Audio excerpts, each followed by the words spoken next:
Welcome back friends, welcome to Tanis coaching classes. Friends, today I am going to explain you class 12th special English lesson 11 The Father's Travel, written by Dilip चित्रे। दोस्तों, आशा करता हूँ कि आपको हमारा ये video बहुत पसंद आने वाला है, क्योंकि इसमें अभी मैं आपको 2020-21 से रिलेटेड इम्पोर्टेंट क्वेश्चंस डालने जा रहा हूँ। आशा करता हूँ कि आपको हमारा वीडियो बहुत पसंद आएगा, और यदि आपको हमारा ये वीडियो पसंद आता है दोस्तों, तो हमारे इस वीडियो को लाइक, शेयर, और यदि आप हमारे चैनल पर नए व्यूअर हैं, यदि आपने हमारा चैनल सब्सक्राइब नहीं किया तो हमारे चैनल को सब्सक्राइब कर बेल आइकन जरूर दबा लें, जिससे हमारे द्वारा बनाए जाने वाले प्रत्येक वीडियो का नोटिफिकेशन आप तक पहले पहुंच सके। तो फ्रेंड्स, बिना देर करते हुए मैं इसके शुरुआत से रिलेटेड कुछ एंटोनिम्स वर्ड्स बताऊंगा। Give antonyms of the following words, क्योंकि इससे रिलेटेड आप पोएम जब आपके पास आती है तो आपको कुछ प्रॉब्लम्स इसमें फेस करना होती है, जो वन वर्ड से रिलेटेड आंसर्स होते हैं, तो इसके आंसर्स होंगे। फर्स्ट आपको give antonyms of the following. यहाँ पहले तो आप समझ लेंगे एंटोनिम्स मीन्स होगा अपोजिट वर्ड। अपोजिट आता है या एंटोनिम्स आता है तो आपको उसका उल्टा मीनिंग यानी कि विलोम शब्द आपको देना है। फर्स्ट आपका लेट। लेट का अपोजिट होगा अर्ली, जल्दी। लेट मीन्स देरी से, तो अर्ली मीन्स जल्दी। साइलेंट। साइलेंट मीन्स चुप, तो नॉइसी मीन्स होगा शोर शराबा करना, आवाज करना। स्टेल मीन्स बासी, तो यहाँ नॉइसी। स्टेल मीन्स बासी, तो यहाँ आंसर होगा फ्रेश। फ्रेश मीन्स ताजी या फिर ताजा। स्टैटिक। फिर अपना नेक्स्ट वर्ड आता है स्टैटिक, तो स्टैटिक का हो जाएगा डायनेमिक। स्टैटिक का स्टैटिक अस्पष्ट, तो डायनेमिक अर्थात कह सकते हैं स्पष्ट। इवनिंग शाम, शाम तो मॉर्निंग सुबह। सॉगी अर्थात गीला, भीगा हुआ या फिर लथपथ, क्या बोल सकते हैं नाखुश, तो इसका अपोजिट हो जाएगा ड्राई। यदि सॉगी यहाँ पर गीला या फिर भीगे के सेंस में यूज होगा तो ड्राई, नाखुश के सेंस में है तो इसका हम कर देंगे प्लीजेंट। नैरो अर्थात सकरा, तो वाइड। क्वेश्चन आंसर में आपको बताने जा रहा हूँ, जो कि फर्स्ट आपको दिया है, who is the narrator in the poem. Who is the narrator in the poem, यानी कविता में वक्ता कौन है। कविता में वक्ता कौन है, तो answer the narrator, the poet himself is the narrator in the poem. आपको हु की प्लेस पर द पोएट लिख देना है। द पोएट हिमसेल्फ, कवि खुद इस कविता में वक्ता है। सेकंड क्वेश्चन है, suburb slides past his unseeing eyes. What is implied by unseeing eyes in these lines, तो answer is unseen eyes imply that the father is in deep thoughts। यहाँ पर unseen eyes से तात्पर्य है कि father is in deep thought, यहाँ पर पिता गहरे विचारों में खोया हुआ है। Unaware of what is passing through, और वो इससे अनअवेयर है कि उसके पास से क्या गुजर रहा है। नेक्स्ट, इससे रिलेटेड थर्ड क्वेश्चन है, what does the past mean by a word dropped from a long sentence. What does the poet means by a word dropped from long sentence. कवि का word dropped from a long sentence से क्या तात्पर्य है, तो the means that the father during travel।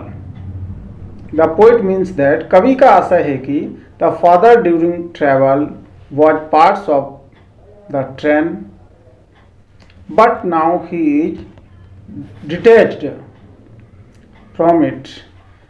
तो यहाँ पर कवि का आशय है कि यहाँ पर पिता ड्यूरिंग ट्रैवल, यात्रा के दौरान पिता आप was a part of train, train का एक हिस्सा था। But now he is detached, लेकिन अब वह अलग हो गया है। From it after getting down from it, लेकिन अब वह इससे उतर जाने के बाद, गेटिंग डाउन मीन्स यहाँ पर उतर जाना, इससे उतर जाने के बाद वो उससे अलग हो गया है। Fourth question, what does the father contemplate on in the toilet. What does the father contemplate, contemplate means होगा यहाँ पर गहरे विचारों में खो जाना, यानी लॉस इन डीप थॉट्स। तो द फादर कंटेम्पलेट्स, यहाँ पर जब डज क्वेश्चन में दिया है, इसका मीन्स ये प्रेजेंट इंडेफिनिट का है, तो आंसर भी प्रेजेंट इंडेफिनिट में देंगे। और जब डज इसमें लगा हुआ है तो आंसर आपको डज के बाद से आपका आंसर बनता है द फादर, और कंटेम्पलेट दिया है, इसमें एस लगा देंगे तो फिफ्थ फॉर्म बन जाएगा ये। The father contemplates over the degradation of social values and relationships, यानी यहाँ पर द फादर कंटेम्पलेट्स यानी पिता गहन विचारों में खो जाता है। किसके गहन विचारों में? तो ओवर द डिग्रेडेशन, डिग्रेडेशन अर्थात पतन, इस चीज का, of social values and relationship, यानी सामाजिक मूल्य और रिश्तों के पतन के गहरे विचारों में वो खो जाता है। तो the father contemplates over the degradation of social values and relationships. Fifth number होगा, what does the father dream of in sleep. पिता उसके स्वप्न में क्या देखता है? Answer is the father dreams of his ancestors, his grandchildren, and think about nomads in his sleep. पिता उसके स्वप्न में पूर्वजों को, उसके नाती पोतों को यानी ग्रैंड चिल्ड्रन, पोतों को, एंड थिंक्स अबाउट नोमैड्स, और आदि मानवों को उसके स्वप्न में देखता है, उसकी नींद में देखता है।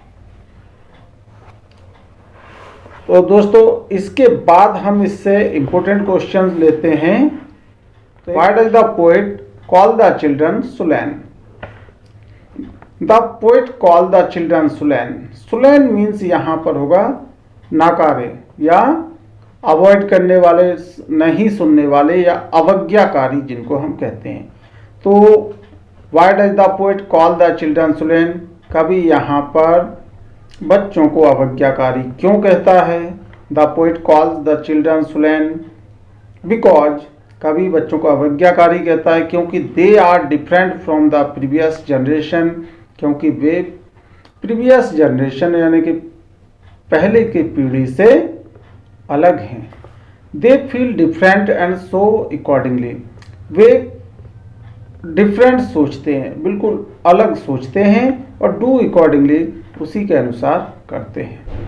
दे do not bother for old generations, उन्हें पुरानी पीढ़ी की कोई फिक्र नहीं होती है। They have their own way to living, उनका अपना रहने का तरीका होता है, अपना जीने का तरीका है। They have no time to care of even look at their grandparents, और उनका अपने ग्रैंड पेरेंट्स की देखभाल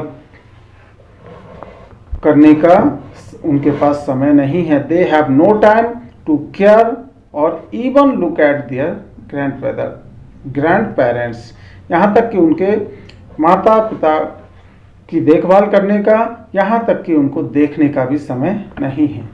दे lack finally and feeling, they lack affinity and feelings, उनमें एफिनिटी ऑफ फीलिंग्स यानी भावनाओं की कमी है। It is the trend of modern civilisation, ये तो एक आधुनिक सभ्यता का चलन है। Moral values are vanished fast, और मोरल वैल्यू नैतिक मूल्य तेज गति से यहाँ पर वैनिश अर्थात गायब हो रहे हैं, नष्ट हो रहे हैं। Childrens are growing indiscipline, और बच्चों में अनुशासनहीनता बढ़ती जा रही है। They are becoming self centred, और वे सेल्फ सेंटर्ड यानी आत्म केंद्रित होते जा रहे हैं। तो दोस्तों अब इससे रिलेटेड मैं एक क्वेश्चन और आपको इसमें बता देता हूँ। Why does the father tremble at the sink, the father come back home, पिता जब घर वापस आता है, ही ईट्स स्टल चपातीज, वह बासी रोटियां खाता है, एंड ड्रिंक्स वीक टी, ठंडी चाय पीता है। Nobody cares about his presence, किसी को भी उसकी उपस्थिति की चिंता नहीं, फिक्र नहीं होती है। He is alone in the house, वह घर में अकेला होता है। As no one bothers for him, किसी को भी उसका ख्याल नहीं रहता है, किसी को भी उसकी चिंता नहीं होती है। He is ignored by his grand children, और उसे उसके पोतों द्वारा नकारा जाता है, अनदेखा किया जाता है। नो बडी शेयर्स हिज बोझ, कोई भी व्यक्ति उसके दुखों को नहीं बांटता है। He goes to toilet in order to ease himself, वह अपने आप को सांत्वना देने, वह अपने आप को एक सुकून देने के लिए टॉयलेट में जाते हैं। It also symbolise a feelings of detachment from the worldly burden of relationship, यह एक प्रकार का दुनियादारी के वजन से, दुनियादारी के नातों के वजन से डिटैच्ड होना, यानी कि एक अलग होने का प्रतीक है। सो ही ट्रेम्बल्स एट द सिंक, इसलिए वो सोच करके वो कांप उठते हैं। और वीकनेस, इस कमजोरी के बारे में सोच करके वो कांप उठते हैं। विच इज फिजिकल, जो कि शारीरिक है। बट ऑल्सो ही शिवर्स, लेकिन फिर भी वह कांप उठता है। Thinking where the new society led to, कि जहाँ उसका एक नया समाज चल रहा है। तो दोस्तों आशा करता हूँ कि आपको हमारा वीडियो पसंद आया होगा, और यदि आपको हमारा वीडियो पसंद आया दोस्तों तो हमारे इस वीडियो को लाइक, शेयर, और यदि आपने हमारे चैनल को सब्सक्राइब नहीं किया तो हमारे चैनल को सब्सक्राइब कर बेल आइकन जरूर दबा लें, जिससे हमारे द्वारा बनाए जाने वाले प्रत्येक वीडियो का नोटिफिकेशन आप तक पहले